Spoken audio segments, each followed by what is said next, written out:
Hello and congratulations on getting access to this video course on how to optimize your videos before making your YouTube videos live. So this is video number 1, which is the introduction to YouTube search engine optimization. So I want to first start out by saying the goal is to focus on doing the right amount of keyword research and video file automation before actually uploading any of it to YouTube.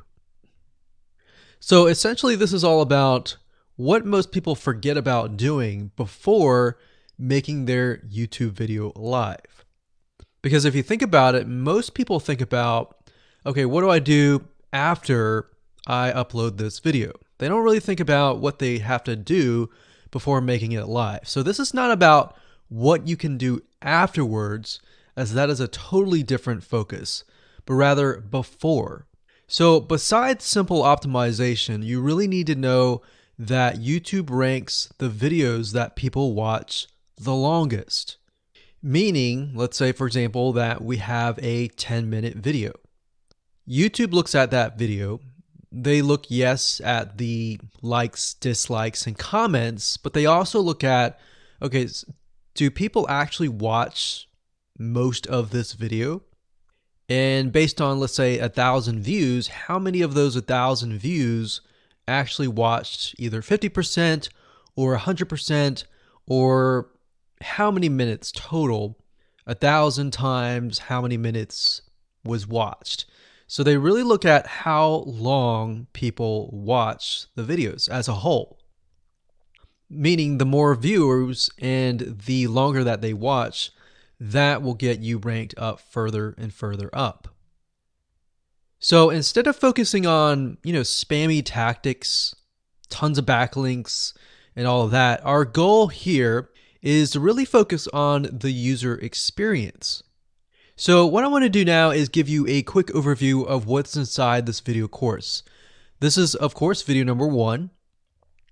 Video number 2 is going to be about competitive research, or in other words, researching your competitors to kind of get a better idea of why YouTube is ranking those videos. Video number 3, we'll talk about highly searched keyword terms and how you can find those for your product or service or whatever you're trying to promote. Video number 4, we'll talk about your title and your description. Video number 5, we'll talk about video file optimization. So we're going to optimize the actual file, because each file has essentially information in it.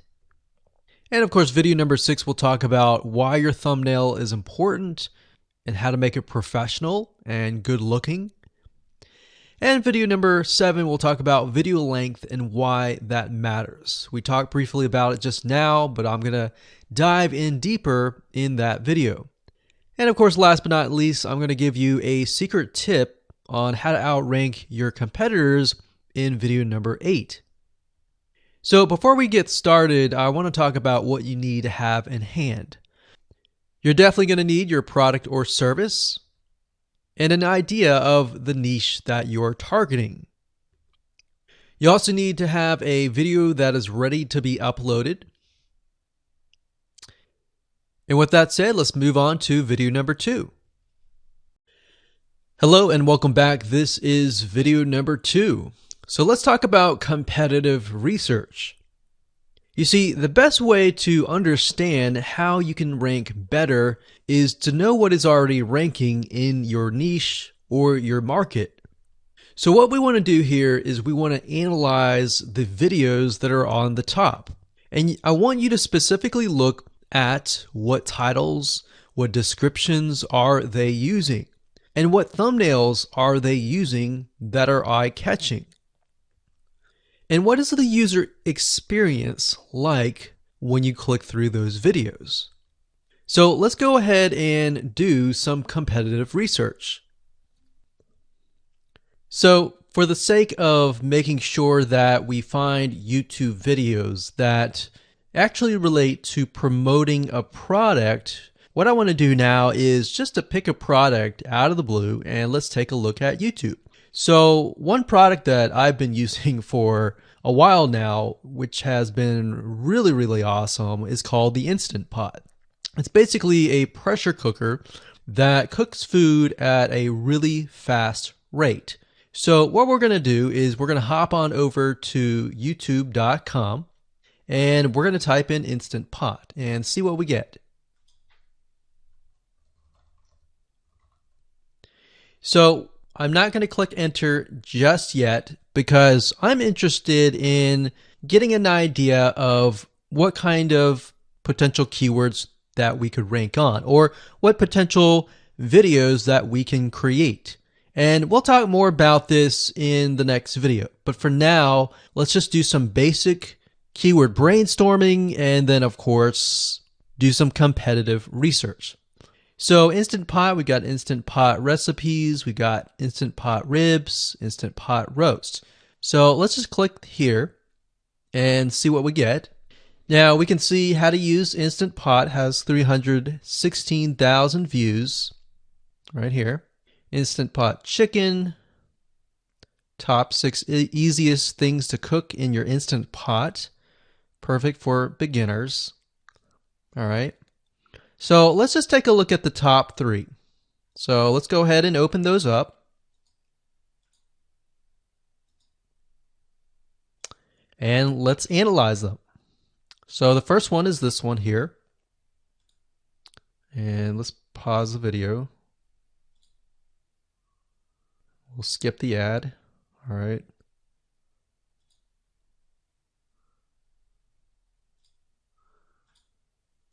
Okay, so how to use the Instant Pot 101 for beginners.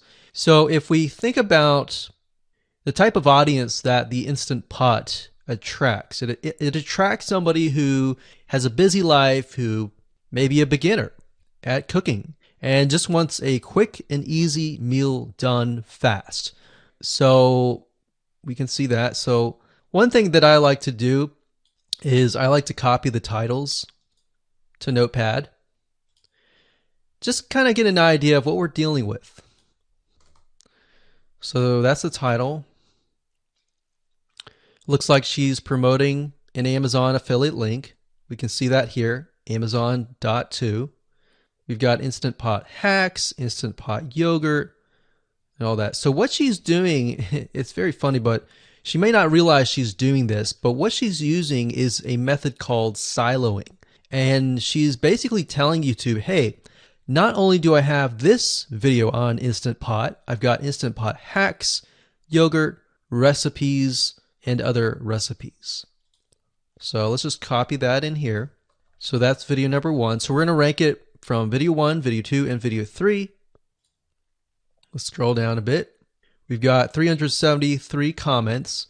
I will say when it comes to YouTube, they're looking for engagement. So comments is good, likes are good, even dislikes are good as well. Even though dislikes are bad from a human standpoint, it tells YouTube that there is engagement. All right.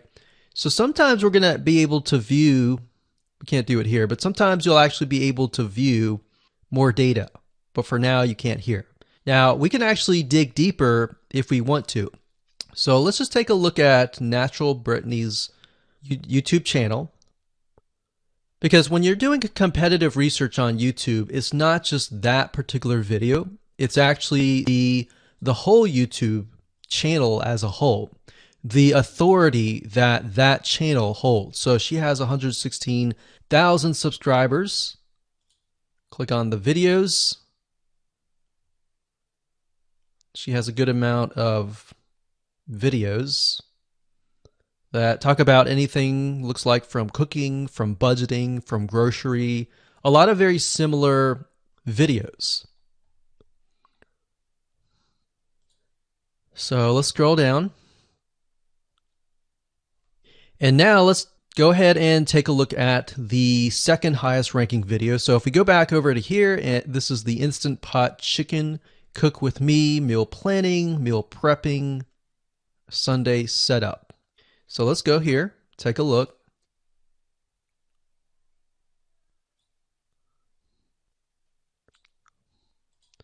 Okay, let's see here. So it's a 20-minute video, all right? And it has 658 likes, 5,000 views. If we take a look at this video here, this has 320,000 views and 7,000 likes. Now, notice how it says 13 minutes here, and notice how it says 20 minutes here. We'll go back to this later on. All right, so we'll talk more about why a certain amount of time of your video is important, why the timing is important. And why is it that this lady has only 5,000 views, whereas the other lady has 300,000, and this lady is ranked right below that lady? All right, so why is that important, and why does that correlate to the time? So we'll talk more about that later on. But for now, let's just do competitive research. We're not trying to figure things out right now, and go from there. So if we take a look at the description, it says cook with me as I try a new recipe with Instant Pot. So the description contains the keyword. Sunday setup. Looks like she's got some Amazon links. And if we think about Instant Pot, who could it be targeting? All right, so this lady calls out people who are trying to prep on Sunday. So if we can get an idea of who it's targeting mothers, it's targeting people who are busy, who maybe only have time on Sundays to set things up. And chicken is a common thing, so maybe she's getting a lot of clicks. We don't know exactly, but we know that the headline and the description work together and getting clicks. All right, back over here, this is the third one. So let's take a look at this one. So this one is 8 minutes, but it has a lot more views than those other two videos, but it's shorter. It's shorter, but it has longer amount of views, and it's third. It's got 11,000 likes and 633 dislikes. If we scroll down, we can see that it has more comments than the first one. So why is it that the first one is number one and this one is the third one and it has more views and more comments? Well, we don't know exactly why, but I have a hunch as to why that is, which we'll talk more about ranking and what Google and YouTube is looking for later down the road. So that's that. Let's just copy that title. And I'm going to go ahead and pause this video and we'll copy and paste that information to the notepad. Okay, so I went ahead and copy and paste the information. So this is video 1, this is video 2, and this is video 3 down below. So let me make this bigger. So we have this information. So as we're kind of analyzing the competitor, we want to save this for later, but can you kind of see a similarity here? So this is calling out the target audience. This is calling out the people who are busy, essentially. And top 6 ways, top X ways, top certain number ways is always a good title. So perfect for beginners. So if you can imagine, we already see that this title has beginners. This one's calling out perfect for beginners. And this one essentially is calling out people who are busy. So it's a target audience. So that's key. So having this in hand gives you a better idea on what potential titles and descriptions that you can have. Now, you can do some deeper dive competitive research using specific tools. And one specific tool is called Social Blade. So that's socialblade.com, as you can see here. And I like to use this to kind of get a better idea of the YouTube channel as a whole. Because what you're trying to figure out is, did this person rank because their channel as a whole has a lot of traffic? Or did this person rank simply because of the titles and the description? So there's many factors that come involved, but let's take a look at Naturally Brittany. So let's go ahead and copy this. And you basically want to come here and type in the username of the YouTube channel. So we'll go ahead and click this here. Okay, so we can see here that this is Naturally Brittany, 116,000 subscribers. She's got 19 million video views. So that kind of gives us an idea of how easy it is to break through. Is it easy? Is it going to take a little bit work or what? So let's just go ahead and open her up, and let's do the same thing with the other videos. So this one is marriage and motherhood.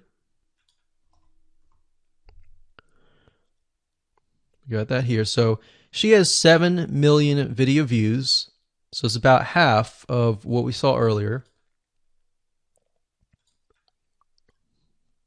And this one is called Six Sisters Stuff. And this one has about 9 million video views.